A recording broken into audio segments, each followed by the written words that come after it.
खरं खूप मोठं ही भाग्याची गोष्ट आमच्यासाठी म्हणल्या त्याप्रमाणेच आणि याच्यामध्ये खरंच आम्हाला खूप आनंद आहे आणि खरं मला म्हणजे ते शब्दात मला व्यक्त करता येत नाहीये. मला ते भारावून गेले मी की काय सांगावं नाही कळत नाही. पण मला खरंच खूप आनंद होतोय आणि यांच्यामुळे मला तो योग जुळून आला मला असं वाटतंय.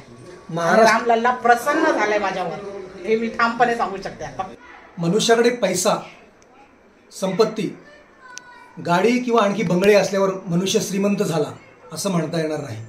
एखादी गोष्ट अचानक घडल्यावर जेव्हा मनाची श्रीमंती किंवा आपल्या संपूर्ण आयुष्याची श्रीमंती जेव्हा समोर येते ना तेव्हा माणूस अक्षरशः अवाक झालेला असतो. असाच अवाक करणारा एक क्षण कांबळे दाम्पत्यांच्या आयुष्यामध्ये आलाय. आपण आता ज्यांच्याशी बरोबर बोलणार आहोत तुम्ही विश्वास करणार नाहीत, मात्र हे सत्य आहे की त्यांना श्री रामलल्लाच्या लोकार्पण सोहळ्यामध्ये सामील होण्याचं निमंत्रण आलंय. अगदी 2 दिवसावर हा अभिनव सोहळा याची देही याची डोळा पाहण्यासाठी संपूर्ण जग आतुर आहे. त्यांना हा सोहळा आपल्या नजरेमध्ये टिपण्यासाठी किंवा आपल्या डोळ्यामध्ये सामावून घेण्यासाठी प्रत्यक्षात रामलल्लाच्या गाभाऱ्यामध्ये प्रवेश करण्याचं निमंत्रण मिळालंय. आपल्या समोर ते स्वतः जोडलेले आहेत. कार सेवक आहेत. आपण त्यांच्याकडून अगोदर जाणून घेऊया कार सेवक म्हणजे नक्की काय, त्यांनी काय केलंय आणि त्यांना इतकं मोठं निमंत्रण का आलंय. हो, तुम्हाला जाणून घेण्याची खरंच उत्कंठा शिकेला पोचली असेल मला माहिती आहे. कारण आपल्यासमोर स्वतः आहेत जे देशातले 11 दाम्पत्य त्या गाभाऱ्यामध्ये जाऊन देशाचे पंतप्रधान नरेंद्र मोदी यांच्या समवेत प्रभू रामलल्लाच्या चरणी नतमस्तक होणार आहेत, त्यांच्या चरणी लीन होणार आहेत ना, ते दाम्पत्य आपल्यासमोर आहे. कांबळे दाम्पत्य खरंच हा भारावून टाकणारा क्षण आहे. बरोबर आहे. म्हणजे डोळ्यामध्ये आपण सामावू शकत नाही. जग सगळं सामावलंय. संपूर्ण जग जेव्हा तुम्ही बाहेर पडताय ना तेव्हा भगमोमय झालंय. रामलल्ला टीव्हीवर दिसण्यासाठी प्रत्येक जण आतुरत आहे, मात्र तोच रामलल्ला प्रत्यक्षात दर्शन तुम्ही समोर असणार आहात. हा भारावून टाकणारा क्षण ज्यावेळेस तुमच्या नजरेमध्ये पडला, ज्यावेळेस तुमच्या समोर ही निमंत्रण पत्रिका आली, काय होतं भावना त्यावेळेस, काय वाटलं? 3 जानेवारीला ज्यावेळेला असा फोन आला अयोध्येवरनं की तुम्हाला 22 जानेवारीच्या कार्यक्रमात सहभागी व्हायचं आहे. खरं तर आम्ही नोव्हेंबर महिन्यामध्ये ह्या सगळ्या प्रक्रियेत होतो की घरोघर जायचं आहे, निमंत्रण पत्रिका द्यायच्या, अक्षता द्यायच्या आहेत आणि लोक कोण कोण जातील त्यांची यादी करणं आहे. म्हणजे लोकांना पाठवण्याच्या प्रक्रियेत आम्ही होतो आणि मलाच निमंत्रण आलंय. मला वाटलं कोणी आपली मस्करी केली असेल म्हणून विश्वास बसेना. पण ठीक आहे, 22 जानेवारीला अयोध्येत जायचा हा आनंदाचा क्षण होता.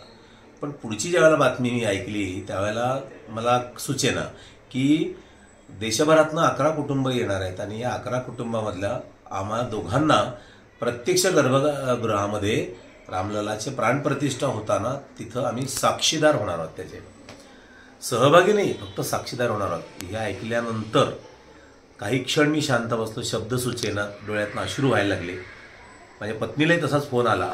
तिला वाटलं कोणीतरी आपली गंमत करत असेल, तिलाही विश्वास बसेना. पण नंतर कळलं की हे खरं आहे.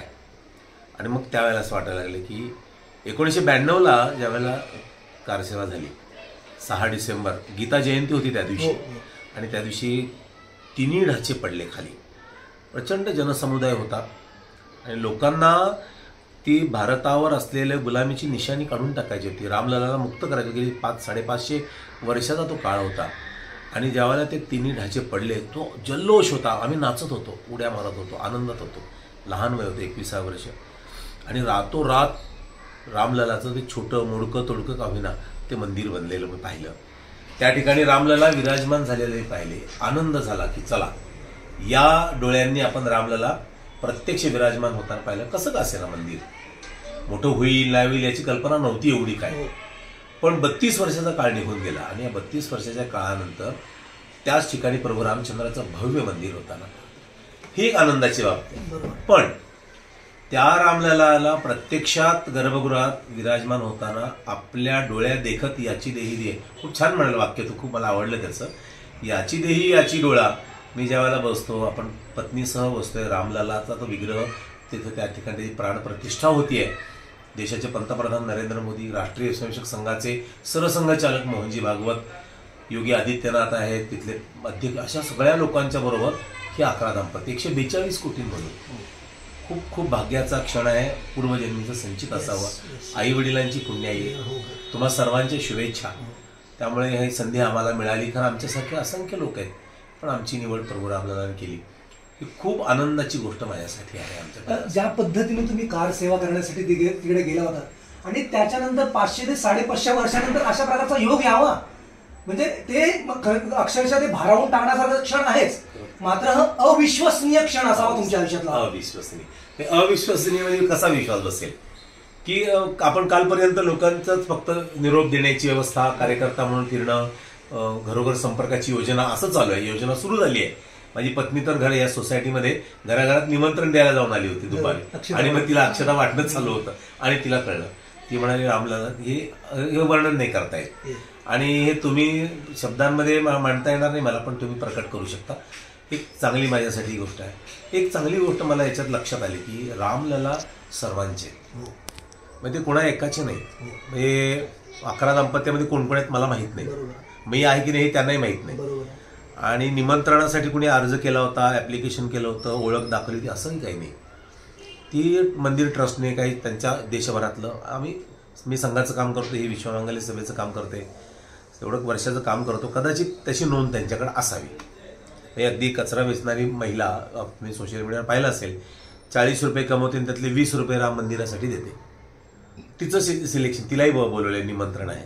हे मुकेश अंबानी आहेत, मोठे मोठे उद्योगपती दिसत आहेत, पण सामान्यातल्या सामान्य माणसाला सुद्धा तिथं निमंत्रण आहे.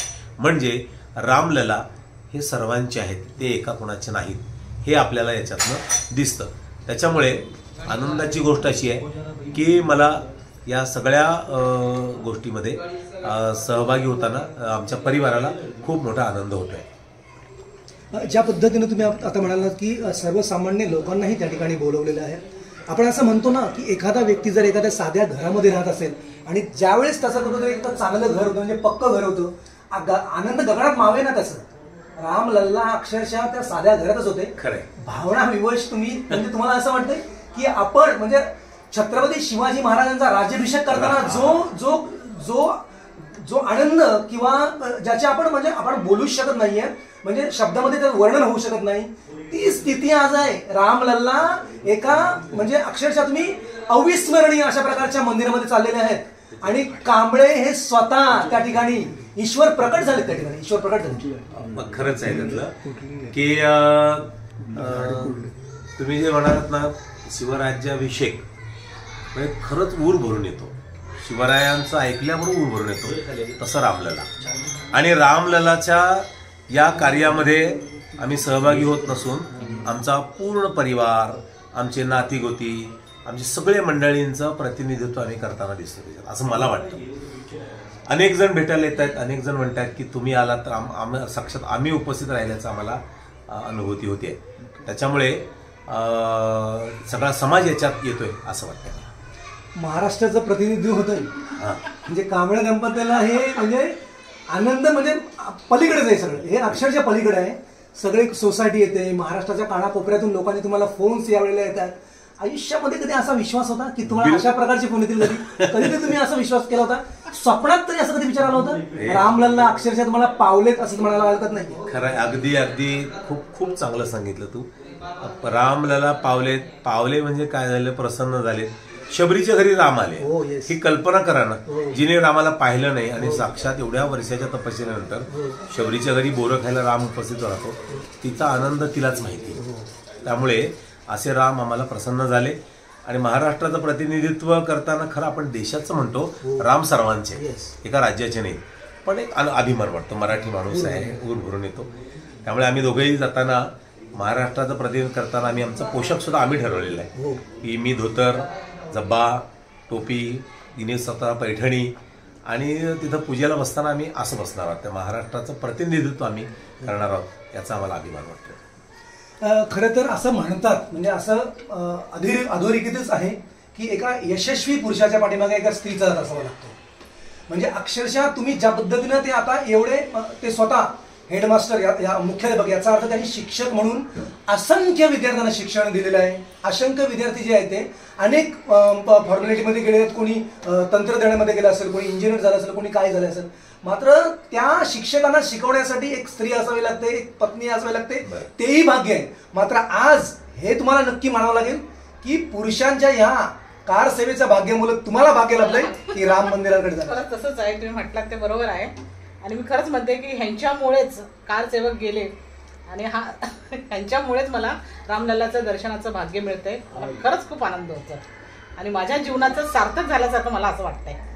त्याच्या पुढे आयुष्यात काय घडो नाही घडो, पण हा क्षण आमच्यासाठी खूपच महत्वाचा आणि खूप मौल्यवान म्हणता येईल आम्हाला. देशातल्या इथल्या म्हणजे इतर देशातल्या इतर राज्यातल्या स्त्रींचा आपण सांगू शकत नाही, मात्र महाराष्ट्रातल्या स्त्रीच्या बाबतीमध्ये आपण हे निश्चित सांगू शकतो की सकाळी पहाटे उठावं, तिनं आंघोळी करावी आणि तुळशीला पाणी घालून नमस्कार करावा आणि घरातल्या देवदेवतांची पूजा करावी. हा नित्यक्रम महाराष्ट्रातल्या स्त्रींचा निश्चित असतो. मात्र आता लांबलल्ला तुमच्याकडे स्वतः प्रकट झालेत. इतका मोठा आनंद कधी तुम्ही विश्वास तरी केला होता? विश्वास असं वाटलं होतं की राम लल्ला म्हणजे हे नुसतं निमंत्रण नाहीये, राम लल्ला तुमच्या घरात प्रकट झालेले आहे. म्हणजे जो नित्यक्रम नेहमी होता त्या नित्यक्रमाची आता अक्षरशः जी काही बोलावण आहे, जो काही साक्षात्कार आहे, तो अयोध्येला तुमचे चरण जे लागणार आहेत आणि त्याच्या चरणी लीन होण्याचं भाग्य आहे. खरंच हे खूप मोठं ही भाग्याची गोष्ट आमच्यासाठी म्हणल्या त्याप्रमाणेच. आणि याच्यामध्ये खरंच आम्हाला खूप आनंद आहे आणि खरंच मला म्हणजे ते शब्दात मला व्यक्त करता येत नाहीये. मला ते भारावून गेले मी की काय सांगावं हे कळत नाही. पण मला खरंच खूप आनंद होतोय आणि यांच्यामुळे मला तो योग जुळून आला, मला असं वाटतंय. रामलल्ला प्रसन्न झालाय माझ्यावर, हे मी ठामपणे सांगू शकते आता. म्हणजे रामलल्लाच्या समोर पण महाराष्ट्राची पैठणी दिसणार आहे आणि ती ठळक दिसणार आहे. म्हणून मी कलर पण तसाच निवडलेला आहे की 4 चौकामध्ये ती उठून दिसली पाहिजे, कारण आपण शेवटी महाराष्ट्राला रिप्रेझेंट करतोय आपण तिथे. त्यामुळे पोशाखही तसाच असावा असं माझ्या डोक्यात होतं आणि त्या हिशोबानेच मग मी पैठणी घेऊन कलर विलर सगळं तसंच चॉईस केलेलं आहे की वाटलं पाहिजे की महाराष्ट्राचा ठाम महाराष्ट्र आलेला आहे इथे. आत्ता एक शेवटचा अगदी आहे, ईश्वर सेवा ज्यावेळेस आपण म्हणतो म्हणजे मनुष्य सेवा, मानव सेवा हीच खरी ईश्वर सेवा. दोघांच्या नशिबातली ही खरी ईश्वर सेवा, जी तुम्ही आयुष्यभर मनुष्य सेवा केलीत, ईश्वर सेवा प्राप्त झाली. हो असं म्हणताय, खरंच म्हणताय. ईश्वर सेवा प्राप्त झाली. ईश्वर सेवा म्हणजे आपण जनसेवा करता करता, सामाजिक काम करता करता असं म्हणतो की ईश्वर भेटतो. लोकांच्या सेवेमध्ये ईश्वर आहे असं कल्पना वाटते. हे साक्षात प्रकट होताना दिसतं आणि खरंच आहे, भारावून गेलो, बोलता येत नाही, पण हे भाग्य आम्हाला लाभलं. आणि याची देही याची डोळा रामाचं मंदिर आम्ही बघतो आहोत, तिथं आमचं योगदान आहे, आम्ही साक्षीदार होतो आहोत आणि त्याचे सहभागी होतो आहोत, याचा आनंद होतो. तर हे होते कांबळे दाम्पत्य. दोघांच्या डोळ्यामध्ये आता या क्षणाला फक्त आनंदाचे अश्रू आहेत. ते ज्या वेळेस 1992ला जी बाबरी पडली, तो आनंद आता या क्षणाला त्यांच्या मनातला आनंद द्विगुणित करतोय. ते वाट पाहतात, प्रत्येक क्षणाची तुम्हाला वाट असेल, एक एक क्षण पुढे कधी जातोय आणि रामाच्या प्रभू श्रीरामांच्या चरणी लीन होण्याचा तो क्षण आम्हाला कधी मिळतोय याची ते दोघेही वाट पाहत आहेत.